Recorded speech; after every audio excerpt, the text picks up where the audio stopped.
انور Ahmad comment box میں معلوم کرتے ہیں آج کل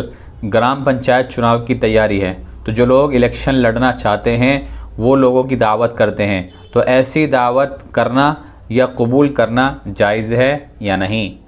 جی ہاں، الیکشن سے پہلے امیدوار اور کینڈیڈیٹ حضرات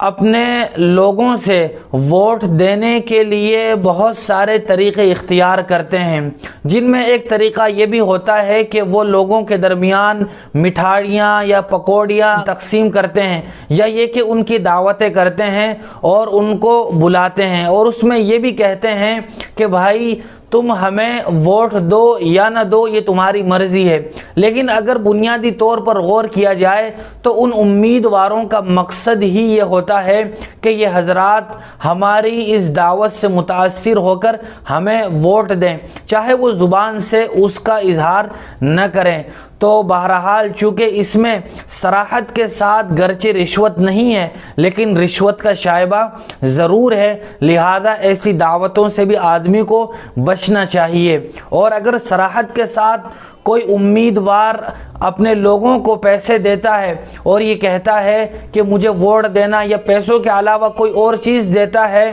اور کہتا ہے کہ مجھے ووٹ دینا، اور آدمی لے کر پھر اس کو ووٹ دیتا ہے، تو یہ تو بالکل کھلی ہوئی رشوت ہے۔ اللہ کے رسول صلی اللہ علیہ وسلم کا ارشاد ہے، الراشی والمرتشی کلاہما فی النار، کہ رشوت لینے والا اور رشوت دینے والا دونوں جہنم میں جائیں گے۔ لہٰذا اس طرح کی رشوتوں سے بچنا چاہیے، اور ووٹ دینا یہ گواہی دینے کے برابر ہے، لہذا گواہی دینے میں سچائی کو اور امانت داری کو ملحوظ رکھنا ضروری ہے، لہذا ایسی دعوتوں سے پرہیز کرنا چاہیے۔